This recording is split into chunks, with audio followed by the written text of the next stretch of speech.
Hello, you're watching World Talks on TVP World. My name is Sascha Fahrbach. EU member states on Tuesday finally approved Poland's investment plan under the Safe Defence Programme. Now, the EU's Security Action for Europe is designed to finance defence investments through low-interest loans, with 139 projects worth 43.7 billion euros. Warsaw is set to become the initiative's largest beneficiary. Now, supporters see it as a strategic opportunity, while opponents warn about transparency and conditionality. And joining us now to discuss it all is Sławomir Majman, a deputy director at the Institute for Security and International Development. Thanks so much for coming by. Welcome to the studio. Good morning. So, okay, some people will not know what this whole defense program is, these low-cost loans. Tell us, what do you see here? More opportunities, more challenges? How do you view this whole program? First of all, it's a loan. It's a loan to be paid back by 2070, the latest. Secondly, it's the greatest program in the history of Europe to support European defense. Third, it's immediate result of Mr. Donald Trump shaky policy as far as this involvement into Europe is concerned. It's not about the pressure he's from the American side on European allies to spend 5% of the national budgets on defense, but it's the result of the, I think, justified concerns of the European countries that all of a sudden America can reduce its military involvement and reduce its military umbrella over Europe. It's not because of Donald Trump, but it looks like that the period when America was covering all allies is over. Doesn't matter what's the name of the president in the White House. And I think this is the reason, they are the roots of a safe program. In Poland, the public debate about safe program, because Poland is number one, the greatest beneficiary of it. Yeah, exactly. 43.7 billion euros. Precisely, out of 150. In Poland, the public debate about the program is somehow between demonizing and over-optimism. And what's behind that in your mind? Well, the concerns of the opposition, supported by the president of the country, by President Nawrocki, are first of all based on, I think, 2 or 3 reasons. First of all, because it's a loan. And even simple folks in Poland are concerned about the foreign loans after the bitter experience of so-called Swiss loans, and, which ruined thousands or thousands of Polish families. Loan doesn't sound good. Conditions on the loan until 2070, the market conditions could be different than now. The second is a so-called mechanism of conditionality. We already have a bitter experience with this mechanism of conditionality as far as the KPO program is concerned. They are recovery funds, right? Recovery funds, yes, yeah. And the opposition members are warning about this conditionality mechanism. The third one is less rational, because the opposition is afraid that the idea of the program is support German industry with the money coming from Poland and from the other countries, and not precisely to support national industry. These hesitations are strengthened by the fact that the actual list of this 139 investments is not public. And the government doesn't want to publish this list as it is classified for security reasons. And the opponents of the program say, okay, show us what's in. Yeah, it's a big package. It means that our children, grandchildren, will have to pay off the debt, but we want to know what are we going to spend on. And again, some opponents say, what about buying military equipment from the United States? The program is basically designed to support and develop European defense industry. Even during the last visit of Donald Tusk to Kiev, President Zelensky, when was told by the Polish PM that we are going to help Ukraine with the equipment we shall acquire or we shall manufacture thanks to the SAFE project, Zelensky said, "Oh, come on, we need American equipment. We don't. With all due respect, we don't need European equipment because there are many types of military equipment are not produced in Europe." And this is, I think, the last major issue: how to buy American equipment for European money. Right. Well, I mean, this is the tricky thing. As you said, this whole mechanism works because it very much primarily is there to foster and to build up the European defense industry, right? You mentioned about these various projects, 139 of them, you said they're still classified.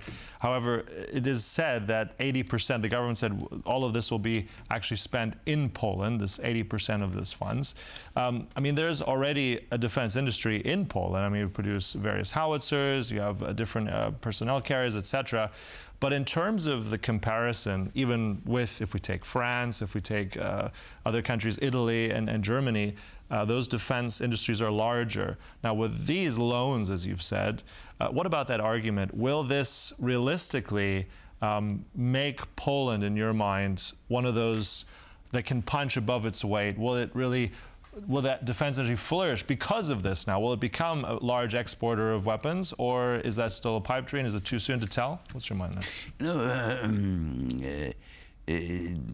Defense industries in Europe, even including France or Germany, you just mentioned, are not dramatically developed because the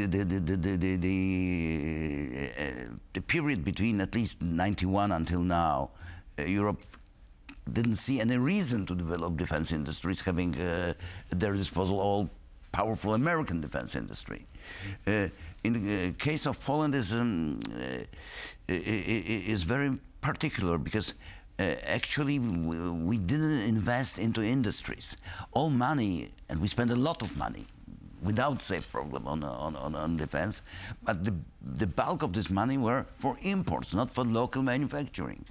Only a year, 2 or 3 years ago, we started to develop the national industry. Yes, you are absolutely right that the government says that we shall spend 80% of this money on the national industry. But the government is not very precise about it because some members of the government say it will be 80%, some others say 90%. In some documents you can read about one figure, in some documents you can read about other figure, and it creates a hesitation among observers. And such a statement, like a recent statement of the finance minister, Mr. Domański, who said that those people who don't support this SAFE are either idiots or traitors, doesn't help in this discussion. But you are right. We are definitely going to support our national specialities, like Huta Stalowa, steelworking Stalowa Wola, the gun howitzer, which proved him to be good during Ukrainian war, and then the infantry fighting vehicles, then Polish mortars, RAK. Again, they are used in Ukraine now. The next beneficiary, which we know that he is going to be beneficiary, is a private manufacturer group, WB, with the unmanned systems and kamikaze drones. By the way, this company created a very bitter discussion because one of the CEOs in this corporation is a former minister from the ruling party. And it was a reason for more criticism. On criticism and politics, I just want to ask you as well. I mean, right now, this whole process is ongoing. We have discussions in the Polish Parliament and so-called Senate, so one of the chambers of the Parliament in Poland. Looking at the road ahead of these next days and weeks, do you foresee that the opposition and the voices against this will prevail in this? They will see reason? What will the president ultimately do? Will he veto this? What's your... what we are waiting for is if President of the Republic going to sign the bill or not. So far, President is asking for more information. The members of the parliament, members of the government, and today even Prime Minister Donald Tusk say that if the president, even if the president don't sign it, we are going to proceed with some legal tricks and sign agreement with the European Union. But what is important, we were talking so far about some types of military equipment, yes, and but I think the bulk of this fund will go to the fortification of the Polish eastern border. The eastern flank.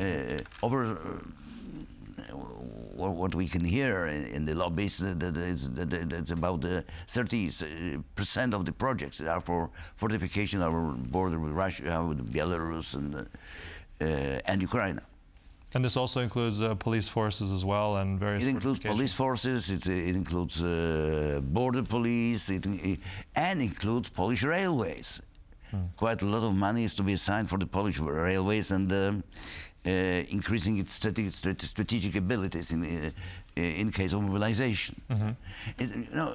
When you talk to bankers and ask them about opinion, should President sign or should President didn't sign? Are we for it? Are we against it?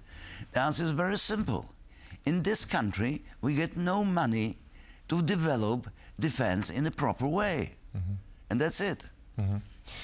Just one brief one I want to ask you as well. You mentioned the president as well. One thing with these loans, but also another topic of deterrence, nuclear deterrence has also been floated around. I mean, this is not connected with SAFE, but just your comment on what the president has said recently in favor of some kind of nuclear umbrella. How do you see this play out? What Poland's role could be in all that if, let's say, there is this push for a European nuclear umbrella?